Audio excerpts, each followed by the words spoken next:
जय मां सरस्वती। प्यारे बच्चों, आप सभी का इस ऑनलाइन शिक्षण में कार्यक्रम में फिर से एक बार स्वागत है। मैं उम्मीद करूंगा कि आप सभी बच्चे अपने अपने घरों में सुरक्षित होंगे, स्वस्थ होंगे, ठीक से होंगे और मन लगाकर पढ़ रहे होंगे। और आप बच्चों का ये फर्ज भी बनता है इस समय में स्वाध्याय से मेहनत करना, अपने आप किताबों को पढ़ना, ये आपका आजकल के समय में फर्ज बनता है। और जो भी आपके अध्यापक आपको बताने का प्रयास कर रहे हैं, आप उसको सीखने की कोशिश करें। तो प्यारे बच्चों, आज हम आपकी कक्षा 10वीं की किताब क्षितिज के पाठ को पढ़ेंगे, जिसका शीर्षक है बाल गोविंद भक्त। तो प्यारे बच्चों, इस पाठ की रचना जो है वो राम वृक्ष बेनुपुरी जी ने की है, जो कि हिंदी साहित्य के एक महान साहित्यकार, पत्रकार, लेखक, उपन्यासकार रहे हैं।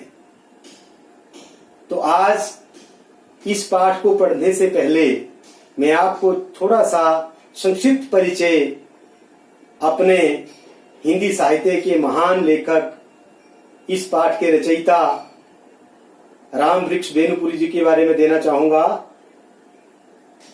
और पाठ का शीर्षक जैसे मैंने आपको बता दिया कि बाल गोविंद भक्त। तो बच्चों, इस पाठ के बारे में भी अभी आपको नहीं बताऊंगा। उससे पहले मैं आपको अपने लेखक राम वृक्ष बेनुपुरी जी के जीवन के बारे में थोड़ा सा संक्षिप्त परिचय दूंगा। राम वृक्ष बेनीपुरी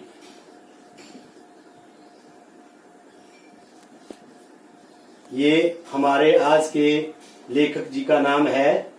और पाठ का नाम मैंने आपको बता दिया, बाल गोविंद भक्त। बाल गोविंद भक्त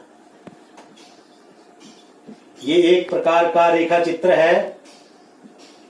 लेखक जी ने अपने जीवन के महान व्यक्तित्व के बारे में, जिससे लेखक अपने जीवन में सबसे ज्यादा प्रभावित हुए, जिनके आदर्शों को, जिनकी मान मर्यादाओं को, जिनकी परंपराओं को लेखक ने बड़े नजदीक से देखा, जिनसे वो अक्सर प्रभावित हुआ करते थे बचपन में, उन्हीं बाल गोविंद भक्त के बारे में ये रचना जो वो लिखी गई है। तो प्यारे बच्चों, मैं आपको अभी राम वृक्ष बेनुपुरी जी के जीवन के बारे में, मुख्य घटनाओं के बारे में, मुख्य रचनाओं के बारे में, जन्म के बारे आदि में बताऊंगा। तो उसके बाद जो हम फिर बाल गोविंद भक्त जी के बारे में पढ़ेंगे। तो जहां सबसे पहले बात आती है हमारी राम वृक्ष बेनुपुरी जी की। तो प्यारे बच्चों, राम वृक्ष बेनुपुरी जी का जन्म जो है वो बिहार के मुजफ्फरपुर जिले के बेनीपुर गांव में सन 1899 ईस्वी में हुआ। माता पिता का निधन बचपन में ही हो गया। और इनके जीवन का जो आरंभिक साल है, जो समय है, आप बच्चों जैसा आप समझ रहे हैं कि मैंने आपको बताया कि इनका जो बचपन जन्म है वो 1899 में हुआ, बिहार के मुजफ्फरपुर जिले के बेनीपुर गांव में। परंतु दुर्भाग्य क्या रहा इनका कि इनके माता पिता का देहांत जो है वो बचपन में ही हो गया। मतलब कि बड़ी छोटी उम्र के ये थे जब इनके माता पिता दोनों चल बसे। तो अब आपको पता है कि बिना माता पिता के बच्चे का जीवन जो है वो किस प्रकार होता है। हम सबके माता पिता हैं, तो आप देखते हैं कि हमारे माता पिता हमारा कितना ध्यान रखते हैं, हर प्रकार से जो हमारा ध्यान रखते हैं, खाने पीने, सोने नहाने से लेकर के पढ़ने लिखने तक का सबका ध्यान रखते हैं। हमें किसी चीज की चिंता नहीं होती है। परंतु अब सोचना हमें पड़ेगा कि जिस बच्चे का जीवन अपने माता पिता के अभाव में बीता होगा, माता पिता उसके बचपन में मर गए होंगे, उसको अपने माता पिता के में से दोनों का किसी का भी प्यार नहीं मिला होगा, तो उस मनुष्य का जीवन कैसा रहा होगा। तो कहने का भावार्थ क्या है कि इनका जीवन जो है वो बचपन जो है वो बड़ी मुश्किलों में बीता, अभावों में बीता, अभावग्रस्त होकर के इनका जीवन जो वो व्यतीत हुआ। बड़ी मुश्किलों का, बड़ी कठिनाइयों का इनको सामना करना पड़ा। मौसी के यहाँ ये इनका जीवन जो वो आगे बढ़ा।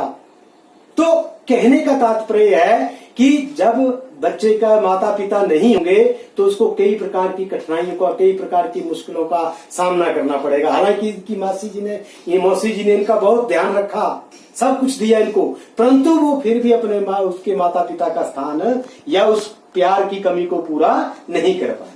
तो यहाँ जो है वो लेखक जो है वो अभावग्रस्त है।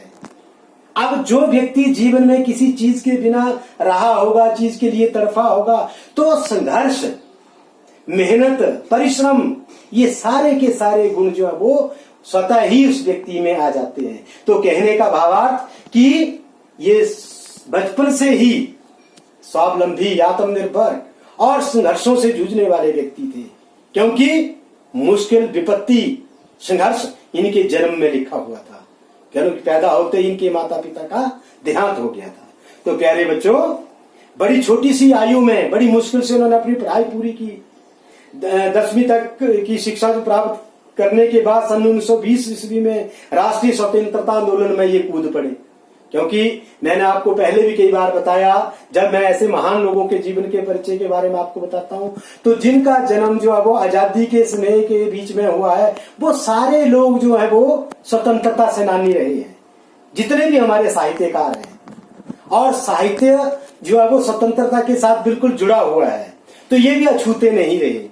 इन्होंने भी राष्ट्रीय आंदोलन जो हमारा स्वतंत्रता संग्राम चला हुआ था उसमें हिस्सा लिया। 10वीं की पढ़ाई पूरी करने के बाद 1899 में इनका जन्म हुआ और 1920 में जो है ये राष्ट्रीय आंदोलन में कूद पड़े, यानी कि 10वीं की शिक्षा पूरी करने के बाद।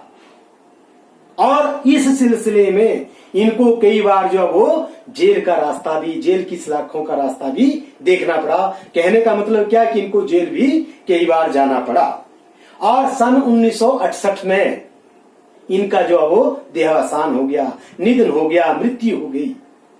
तो प्यारे बच्चों, इस छोटे से जीवन में राम वृक्ष बेनुपुरी जी ने हिंदी साहित्य के बड़े बड़े आयामों को छुआ। जहां एक और राष्ट्रीय स्वतंत्रता संग्राम के राष्ट्रीय आंदोलन में इन्होंने अपनी भागीदारी सुनिश्चित की, उसके लिए इनको जेल तक जाना पड़ा। वहीं दूसरी ओर अपनी साहित्यिक रचनाओं से अनेक पत्र पत्रिकाओं में काम करके एक महत्वपूर्ण पत्रकार की भूमिका भी इन्होंने निभाई। और जेल के बाद इन्होंने अपनी पत्र पत्रिकाओं से, मासिक पत्रिकाओं से या दूसरी साप्ताहिक पत्रिकाओं से या दैनिक पत्रिकाओं से जो वो जन जागरण में राष्ट्रीय भावना, राष्ट्र भक्ति, देशभक्ति की भावना को जागृत करने का जो काम है, इन्होंने बहुत ही अच्छे ढंग से किया। और इनकी रचनाओं के बारे में मैं आपको थोड़ा सा बताना चाहूंगा। जैसे मैंने आपको कहा कि कोटि के पत्रकार थे, साहित्यकार थे, एक संपादक थे, संपादन करने वाले थे। तो इसके बाद इनकी अनेक रचनाएं, जिनका मुख्य मुख्य नाम जो मैं आपको बता देता हूं: तरुण भारत, किसान मित्र, बालक, युवक, योगी, जनता, जनवाणी और नई धारा, ये इनके उल्लेखनीय जो हमारी रचनाएं वो हैं। और गद्य की विविध विधाओं में भी इनका जो लेखन है वो बड़ा व्यापक रहा है।